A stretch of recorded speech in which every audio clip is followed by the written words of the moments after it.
আসসালামু আলাইকুম, স্বাগত জানাচ্ছি চ্যানেল আই সংবাদে। এখনকার সংবাদ আয়োজন নিয়ে আপনাদের সাথে আছি মেহরুন্নেসা তাহমিনা। বিস্তারিত সংবাদের শুরুতে জানিয়ে দিচ্ছি সুপার ফ্রেশ ফর্টিফাইড সয়াবিন তেল সংবাদ শিরোনামগুলো। ঐক্যমত্যের ভিত্তিতে ইসি গঠন করে রোড ম্যাপ দিতে প্রধান উপদেষ্টাকে বিএনপির আহ্বান, জামায়াতের সর্বোচ্চ গুরুত্ব রাষ্ট্র সংস্কারে। দুর্গাপূজায় নিরাপত্তা নিশ্চিতে সেনা, পুলিশ ও আনসার মোতায়েন সহ পর্যাপ্ত ব্যবস্থা, অসাম্প্রদায়িক বাংলাদেশের জন্য সবাইকে সহযোগিতার আহ্বান। এবং শরীয়তপুরে মুক্ত স্কাউট স্থানীয় তরুণদের সহায়তায় প্রকৃতি ও জীবন ক্লাবের বৃক্ষরোপণ, বাসযোগ্য ধরিত্রী গড়তে সবাইকে এগিয়ে আসার আহ্বান।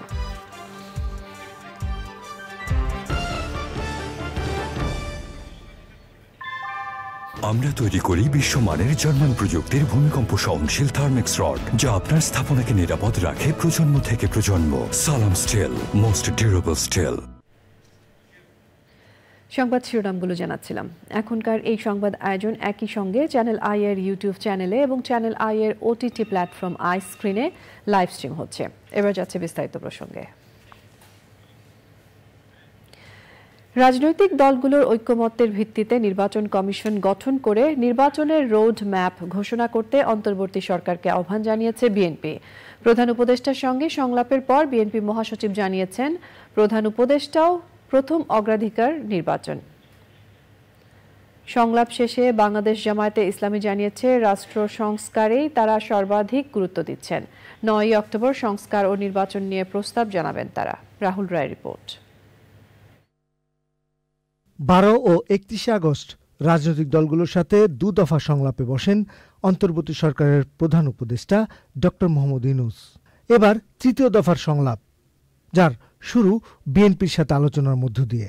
দলের মহাসচিব মির্জা ফখরুল ইসলাম আলমগীর স্থায়ী কমিটির 5 সদস্য নিয়ে রাষ্ট্রীয় অতিথি ভবন যমুনায় প্রধান উপদেষ্টার সঙ্গে ঘণ্টাখানেক আলোচনা করেন।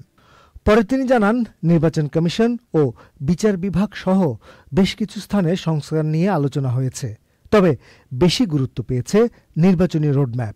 নির্বাচন কমিশনার নিয়োগ আইন স্থগিত করে প্রধান রাজনৈতিক দলসমূহ ঐক্যমতের ভিত্তিতে অনতিবিলম্বে নির্বাচন কমিশন গঠন করতে হবে এবং আমরা একটা রোড ম্যাপ দিতে বলেছি।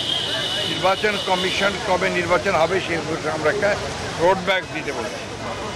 আমরা এনআইডি কার্ড, যেটা আপনার স্বরাষ্ট্র মন্ত্রণালয়ে স্থানান্তর করার কথা আইন করা হয়েছিল, সেটাকে অর্ডিন্যান্স জারির মধ্যে বাতিল করতে বলেছি না। উনি আমাদেরকে যেটা বলেছেন, যেটা আমাদের 1 নম্বর প্রায়োরিটি, নির্বাচন অনুষ্ঠান তাদের 1 নম্বর প্রায়োরিটি। অত্যন্ত সহৃদয়তার সঙ্গে তারা দেখছেন, তারা মনে করেন আমাদের দাবিগুলো হচ্ছে জনগণের দাবি, আমাদের দাবিগুলো তাদেরও দাবি। বিএনপির পরই প্রধান উপদেষ্টার সঙ্গে আলোচনায় বসে বাংলাদেশ জামায়াতে ইসলামী। পরে দলের আমির জানান, রাষ্ট্র সংস্কারেই সবচেয়ে বেশি গুরুত্ব দিচ্ছেন তারা। জাতির সামনে যা জাতি বঞ্চিত ছিল পরপর 3টা নির্বাচনে, জাতির সামনে একটা গ্রহণযোগ্য, সুষ্ঠু এবং শান্তিপূর্ণ নির্বাচন উপহার দেওয়ার পরিবেশ তৈরি করা। এই জন্য কিছু মৌলিক বিষয়ে তাদেরকে সংস্কার করতেই হবে। সে কি মৌলিক বিষয়ে তারা সংস্কার করবেন সেই ব্যাপারে আমরা কথাবার্তা বলেছি এবং আমরা আশা করছি আগামী 9 তারিখ আপনাদের মাধ্যমে জাতির সামনে আমরা আমাদের প্রস্তাবনাগুলো উন্মুক্ত করব ইনশাআল্লাহ। প্রধান উপদেষ্টার আমন্ত্রণে 3য় দফার প্রথম দিনের সংলাপে আরও অংশ নেয় গণতন্ত্র মঞ্চ, বাম গণতান্ত্রিক জোট, ইসলামী আন্দোলন সহ কয়েকটি রাজনৈতিক দল ও সংগঠন। রাহুল রায়, চ্যানেল আই, ঢাকা। সহযোগিতা ও সম্প্রীতির মাধ্যমে অসাম্প্রদায়িক বাংলাদেশ বিনির্মাণে সব ধর্মাবলম্বীদের এগিয়ে আসার আহ্বান জানিয়েছেন সেনাবাহিনী প্রধান জেনারেল ওয়াকারুজ্জামান। তিনি জানান, শারদীয় দুর্গাপূজায় নিরাপত্তা নিশ্চিত করতে সারা দেশে পর্যাপ্ত পরিমাণে সেনা সদস্য মোতায়েন করা হয়েছে। পূজা মণ্ডপের নিরাপত্তা রক্ষায় এ বছর 2,12,000 আনসার সদস্য মোতায়েন করার কথা জানিয়েছে আনসার ও গ্রাম প্রতিরক্ষা বাহিনী।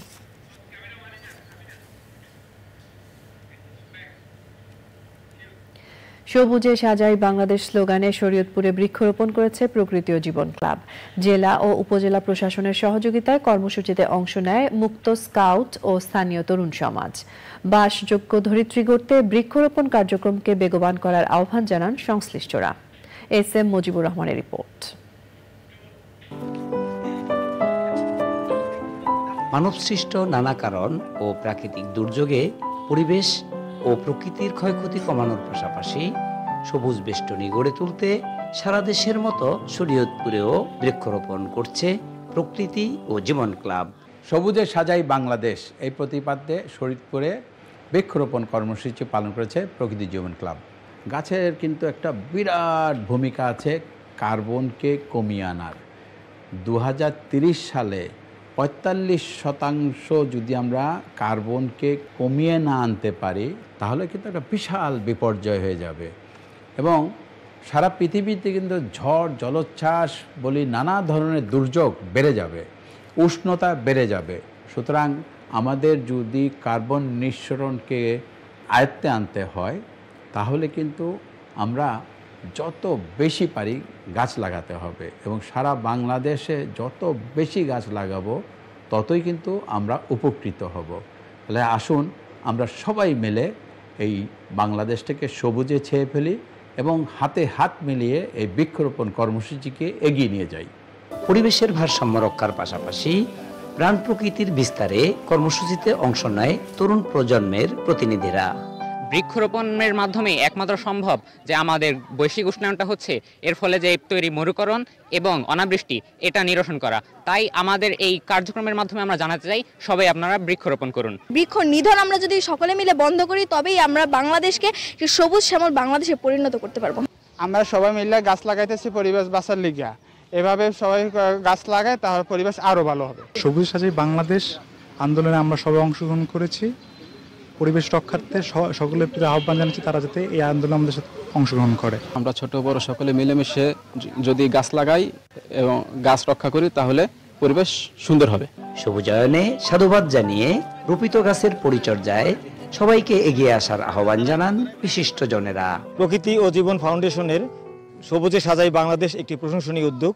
আসুন আমরা গাছ লাগিয়ে বৈশ্বিক উষ্ণতা রোধ করি আর সবুজ বাংলাদেশ গড়ে তুলি। সারা বাংলাদেশে ছড়িয়ে পড়ুক এবং এই উদ্যোগের সুফল আমরা অচিরেই পাবো বলে আমি আশা করি। প্রকৃতি ও জীবন ফাউন্ডেশন দেশব্যাপী যে বৃক্ষরোপণ কর্মসূচি হাতে নিয়েছে তারই অংশ হিসেবে আজকে আমরা শরীয়তপুরের এই বৃক্ষরোপণ কর্মসূচি করলাম।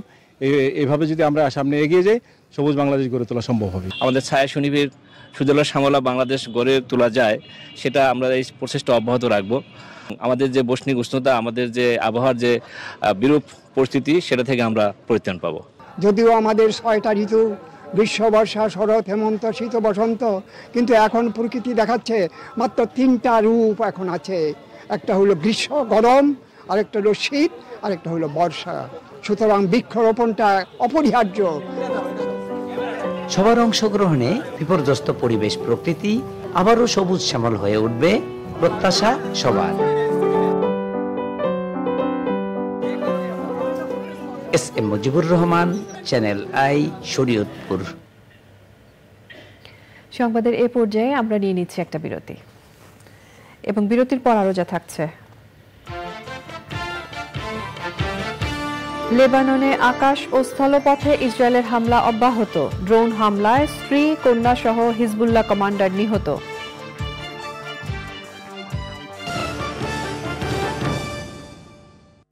চট্টগ্রামে centre for governance studies CGS আয়োজিত গণতান্ত্রিক পুনর্গঠনের জন্য সংলাপ অনুষ্ঠানে বক্তারা বলেছেন, জাতীয় ঐক্যমত্যের ভিত্তিতে ৭১ ও ২৪-এর চেতনায় সংবিধান সংশোধন করতে হবে।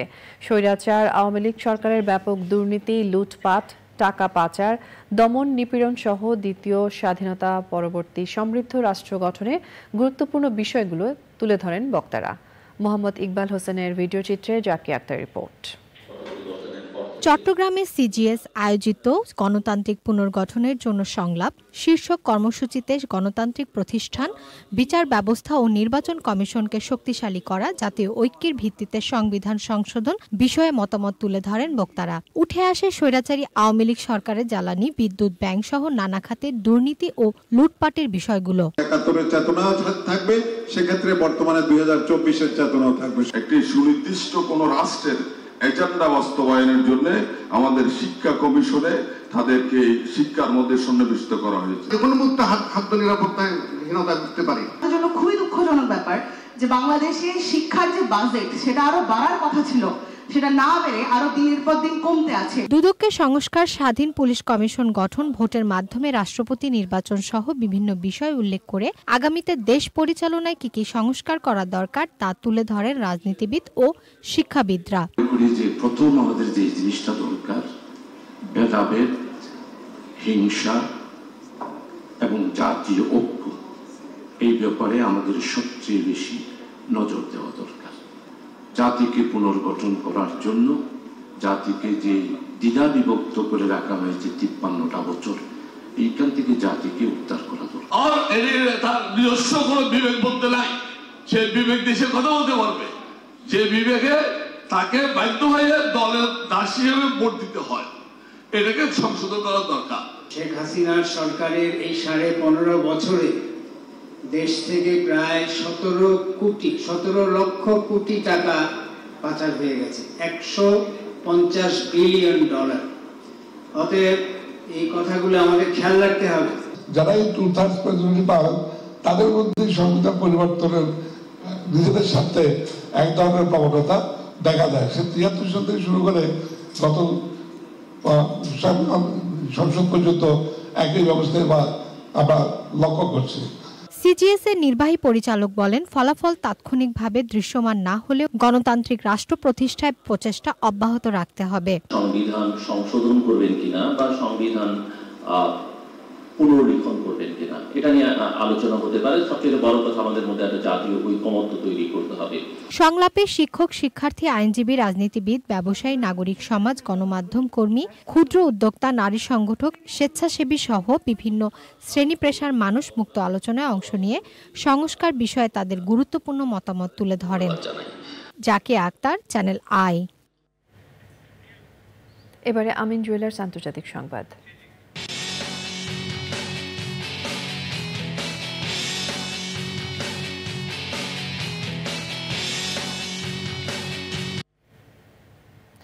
লেবাননে আকাশ ও স্থলপথে হামলা অব্যাহত রেখেছে ইসরায়েল। লেবাননের উত্তর বেদাউই ক্যাম্পে ড্রোন হামলায় হিজবুল্লাহর এক কমান্ডার, তার স্ত্রী ও 2 কন্যা নিহত হয়েছেন। লেবাননের স্বাস্থ্য মন্ত্রণালয় জানিয়েছে, ইসরায়েলি হামলায় এ পর্যন্ত নিহত হয়েছেন 2000-এরও বেশি লেবাননি। তাদের মধ্যে শিশু 127 ও নারী 261 জন। হিজবুল্লাহ দাবি করছে তারা ইসরায়েলের বিরুদ্ধে প্রতিরোধ গড়ে তুলে হামলা চালাচ্ছে। এমনকি ইসরায়েলের মার্কাভা ট্যাঙ্কে আঘাত করেছে এবং হাইফার কাছে একটি সামরিক ঘাঁটিতে ক্ষেপণাস্ত্র ছুড়েছে।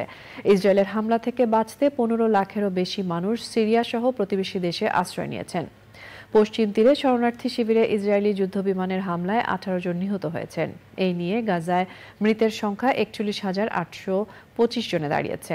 ইয়েমেনে সশস্ত্র হুতি গোষ্ঠী নিয়ন্ত্রিত 15টি এলাকায় বিমান হামলা চালানোর দাবি করেছে যুক্তরাষ্ট্র। কৃষি সংবাদ।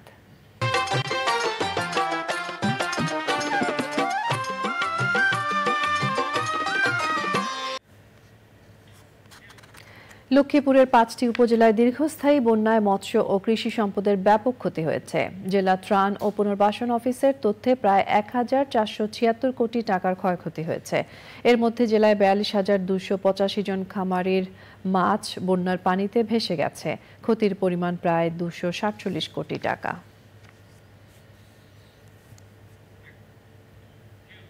প্রকৃতি সংবাদ।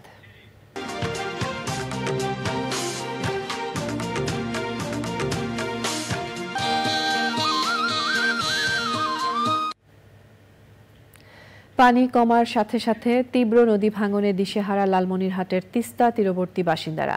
মাত্র 2 দিনের ব্যবধানে নদীগর্ভে বিলীন হয়েছে বসত বাড়ি সহ শত শত বিঘা ফসলি জমি। ভাঙন রোধে দ্রুত টেকসই বাঁধ নির্মাণের দাবি ভুক্তভোগীদের।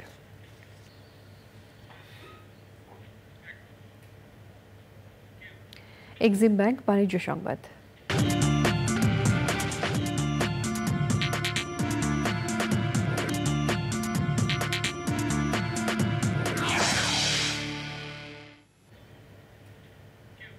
এক্সিম ব্যাংকের ত্রৈমাসিক ব্যবসা উন্নয়ন সম্মেলন হয়েছে। এক্সিম ব্যাংকের প্রধান কার্যালয়ে আয়োজিত সম্মেলনে প্রধান অতিথি ছিলেন ব্যাংকের চেয়ারম্যান মোহাম্মদ নজরুল ইসলাম স্বপন। সভাপতিত্ব করেন ব্যাংকের ব্যবস্থাপনা পরিচালক ও প্রধান নির্বাহী মোহাম্মদ ফিরোজ হোসেন। উপস্থিত ছিলেন ব্যাংকের পরিচালনা পর্ষদের সদস্য মোহাম্মদ নুরুল আমিন ফারুক, স্বতন্ত্র পরিচালক এস.এম. রেজাউল করিম এবং খন্দকার মামুন, ব্যাংকের অতিরিক্ত ব্যবস্থাপনা পরিচালক মোহাম্মদ হুমায়ুন কবির সহ অন্যরা। সংবাদের এ পর্যায়ে আমরা নিয়ে নিচ্ছি আরও একটা বিরতি, এবং বিরতির পর খেলার খবরে যা থাকছে। দেশের সর্বকনিষ্ঠ দাবাড়ু হিসেবে ইন্টারন্যাশনাল মাস্টার খেতাব জিতলেন মনন রেজা নীর, ভাঙলেন নিয়াজ মোর্শেদের রেকর্ড।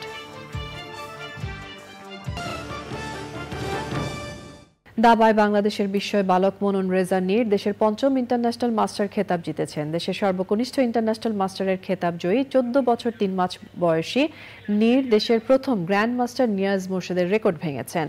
১৯৮১ সালে ১৫ বছর বয়সে ইন্টারন্যাশনাল মাস্টার খেতাব পাওয়ার রেকর্ড গড়েছিলেন নিয়াজ মোর্শেদ। হাঙ্গেরিতে গ্র্যান্ড মাস্টার দাবা টুর্নামেন্টের ৮ম রাউন্ডে ভারতের আন্তর্জাতিক মাস্টার পান্ডা সাম্বিতকে হারিয়ে বাংলাদেশের দাবায় জাতীয় চ্যাম্পিয়ন ফিদে মাস্টার মনন রেজা নীর আন্তর্জাতিক মাস্টার খেতাব জেতার প্রয়োজনীয় তৃতীয় নর্মটি পূরণ করেন।